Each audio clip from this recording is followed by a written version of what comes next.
So how's everybody doing tonight? Everybody good? Everybody good? Hey, who is excited about fall break next week? Make some noise. Right.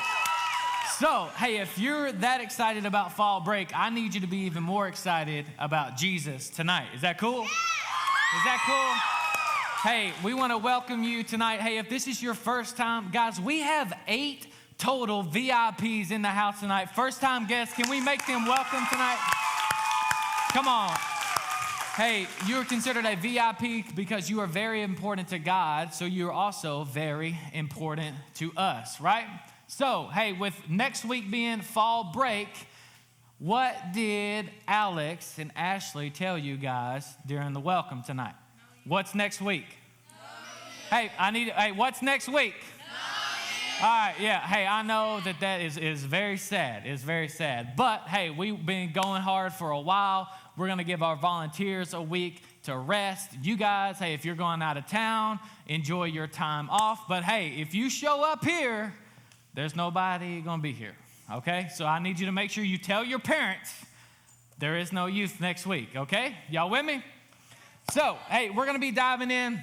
We're starting a brand new series called I Have Questions, and this series will lead us all the way through October, because what is October 27th? Haunted Woods. Hey, we have invites on the check-in counter. There are invites for you guys to take back to school, invite your friends, because that is going to be awesome, because we have never done a Haunted Woods before. So it's about to be legit, all right? So, I have questions. If we're honest tonight, we all have some questions, right? I know I've got questions like, will humans ever live on other planets or just Earth, right? Like, I know we've been to the moon, we've been to Mars. Like, can humans live on Mars? I know there's a guy who hangs out in the International Space Station. Like, he seems to be cool. What about, why is pizza so good? Like, I actually have a Domino's app on my phone, and like it pings me like every 3 hours. I need to delete it. I'm like, Satan, go away. Like, why is pizza so good? Right? Y'all know Coulter, right? Like, how in the world does he say what's up the way he does? I don't know. I don't know. But we all have questions, and all those might be some funny questions. What about some more serious questions? Like, why does addiction exist, right? Like, I know addiction runs in my family, and so I know I'm aware of that. Like, I have a cousin that battles addiction, been in and out of jail, drugs, right? I have several great uncles that have passed away and died because their liver has been eat up by alcohol, because they were addicted to alcohol. I went to one of my cousin's wedding one time, and like, he was literally yellow, like for real, because of alcohol. Why does that exist? Why isn't there a cure for cancer? Right?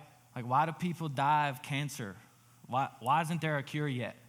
Some of those type of questions, right? So, have you guys ever been like taking a test or on an exam and just been like stuck? I know I've been stuck several times. Like, if there's a 5-question test, like 4 of them I'm stuck on, right? So if you've ever just felt stuck and really didn't know where to turn to, or you just like, God, can you please send me the answers? Like, I've studied. I did my part. Come on, please, Lord. All of that to say, has a problem in the world ever left you asking questions about God? Like, not questioning God, like, why did this happen? But like questioning God, like, God, really? You know? Are you really who you say you are?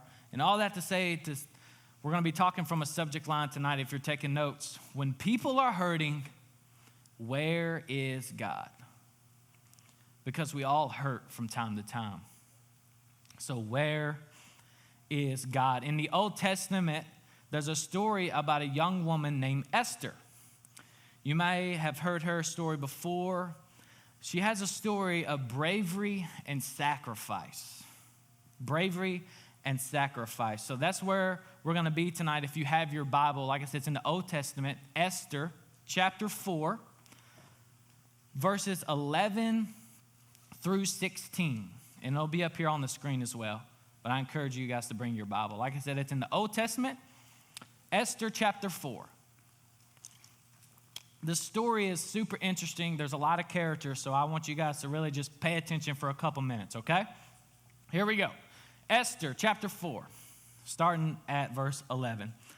Although the king's officials and even the people in the province know that anyone who appears before the king in his inner court without being invited is doomed to die, unless the king holds out the gold scepter. And the king has not called for me to come to him for 30 days. So Hathach gave Esther's message to Mordecai. Mordecai sent his reply to Esther. Don't think for a moment that because you're in the palace, you will escape from all other Jews are killed. Esther was a Jew. If you keep quiet at a time like this, deliverance and release for the Jews will arise from some other place, but you and your relatives will die. Who knows if perhaps you were made queen for such a time as this? Then Esther sent his reply to Mordecai, go and gather together all the Jews of Susa and fast for me. Do not eat or drink for 3 days. This is night or day. My maids and I will do the same, and then, though it is against the law, I will go in to see the king. If I must die, I must die. Once Esther decided to act, here's what she did. She approached the king carefully, inviting him to a big banquet. All right? So now, flip over a few pages to chapter 7. This is where things get interesting, okay? Chapter 7, 1 through 10. So the king and Haman went to Queen Esther's banquet. On the second occasion, while they were drinking wine, the king again said to Esther, tell me what you want, Queen Esther. What is your request? I will give it to you, even if it's half the kingdom. Queen Esther replied, if I have found favor with the king, and if it pleases the king to grant my request, I ask that my life and the lives of people be spared. For my people and I have been sold to those who would kill, slaughter, and annihilate us. If we had merely been sold as slaves, I could remain quiet, for that would be too trivial a matter to warrant disturbing the king. Who would do such a thing? Now, I don't know how to say this dude's name, so he's X-Man, okay? King X-Man demanded, who would be so presumptuous to touch you? Esther replied, this wicked Haman. He is an adversary and an enemy. Haman grew pale and fright before the king. Can you imagine? He had one of those moments. Before the king. Where am I at? Lost my place. Where we go? I lost my place, y'all. Look at here. X-Man, yeah. Haman grew pale, with fright before the king, and stayed behind to plead for his wife with Queen Esther, for he knew that the king intended to kill him. In despair, he fell on the couch where Queen Esther was reclining. So she was just chilling, and he slings himself on the couch. And I've lost my place again. Look here. Squirrel! The king slain. Will he even assault the queen right here in the palace before my very eyes? And as soon as the king spoke, his attendants covered Haman's face, signaling his doom. Then Harbona, once one of the king's eunuchs, said, Haman has to set up a sharpened pole that stands 75 feet tall. That's tall, y'all. Around. In his own courtyard. He intended to use it to impale Mordecai, the man who saved the king from assassination, then impale Haman on it, the king ordered. So they impaled Haman on the pole he had set up for Mordecai, and the king's anger subsided. Now, if we can all be honest here, this is kind of a whack story, right? A 75-foot pole, like I'm 6'1", okay? Can you imagine, like, a lot more me's? Like, a basketball goes 10 foot. So, like, 70 basketball goals and then a little bit more, like a half. Yeah, see, math. Again, I'm not good at that kind of stuff. But you understand where I'm coming from tonight? Like, this is wild, right? So, this whole story, where is God? Remember the question I asked earlier? Now that you've heard this story, what do you think? Where was God? So there's 3 areas where God was in this story. You ready? Come on, you ready? Yeah. Number 1, write this down. God was present. God was present. Just because we can't see God, like I see Hannah and Ava and Maya right here, like just because we can't see him physically doesn't mean he's not there, right? If you read between the lines in the story, you can see God is there, and God never left or forgot the Jewish people. Okay? Number 2, God was working. God was working. All of the Bible reveals God is always on the side of the oppressed. You guys remember what we talked about last week? Radical people fight for? None of you listened. Come on, radical people fight for what? Peace. And also those who can't fight for themselves, right? So God, I'm proud of you. You wrote it down. Good job. So God, he fought for the oppressed, right? God was working. And number 3, God was working through Esther, right? He was working through Esther. We see one moment in Esther's story where God is almost mentioned when Mordecai tells Esther what she must do.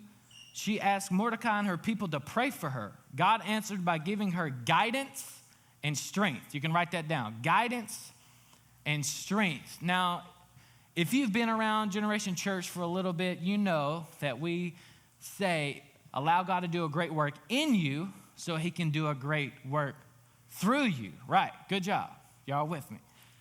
So God did a work in Esther and then did a great work through Esther and gave her guidance and strength.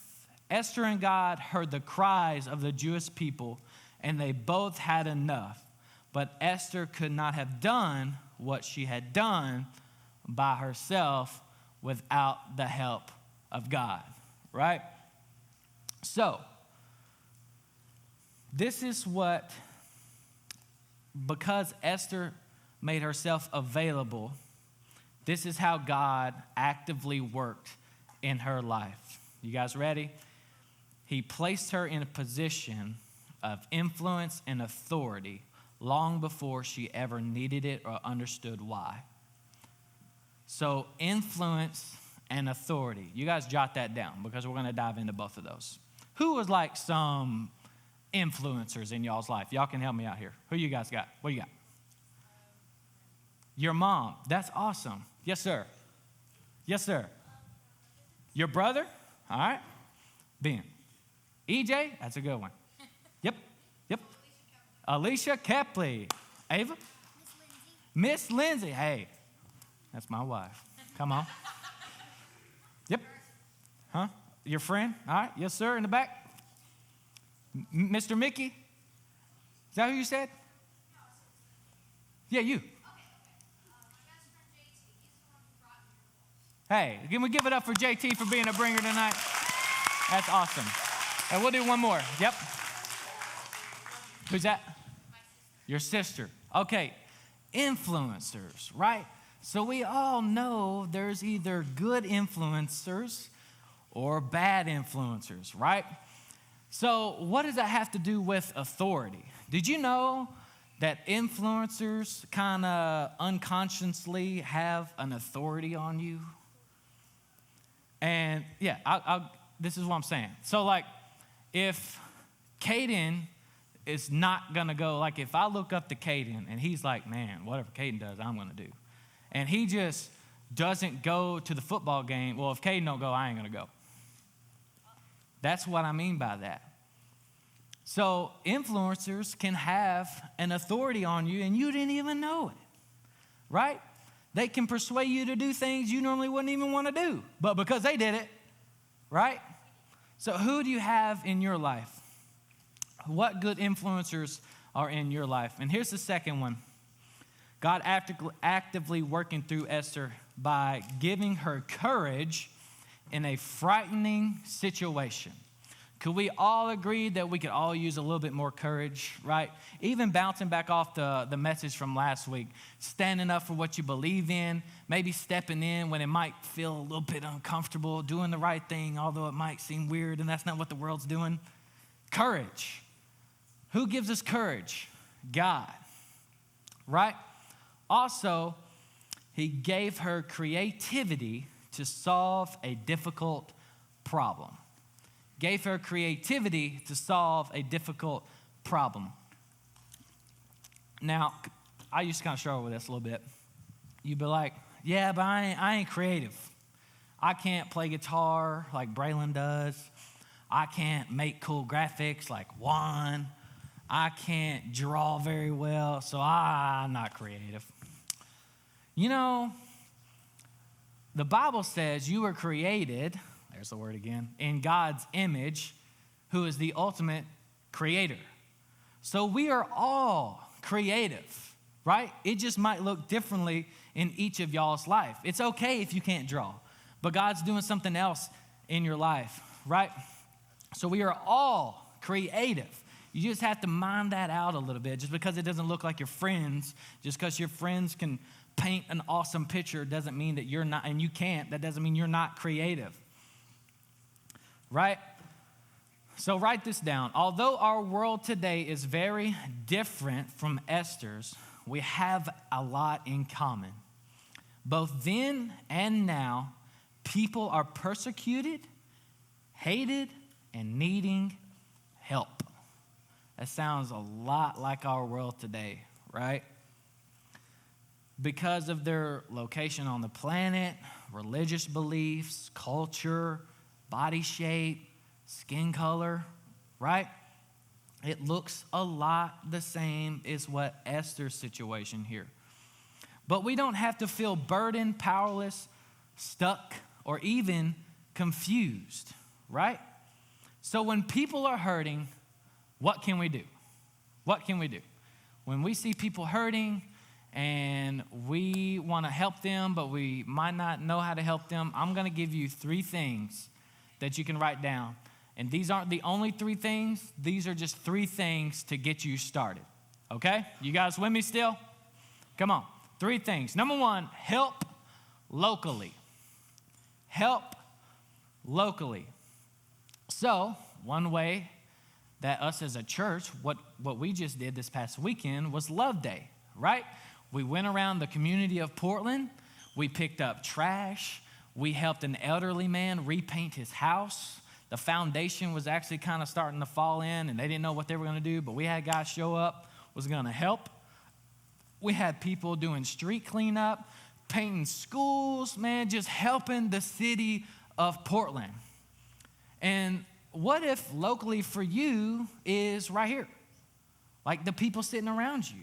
Like you can start there. You can start in your small group. You can start at your school. And then it just expands from there. So help locally. Number 2 is help globally.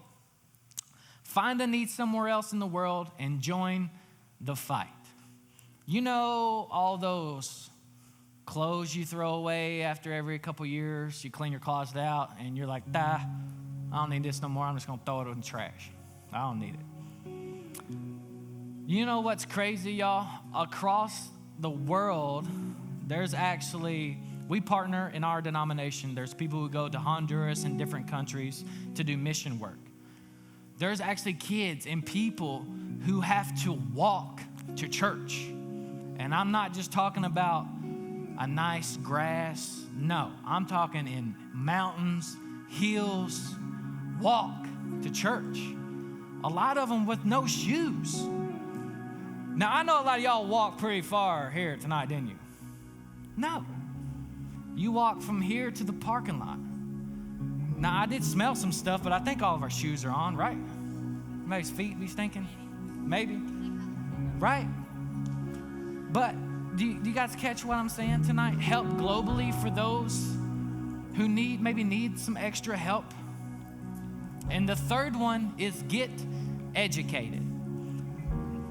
So check this out. You don't know what you don't know. So how do we do that? Maybe do some research. Hey, who can I partner with? Who needs help? Asking around. Hey, who needs help? How do you're not going to know how to help if you don't know who to help, right?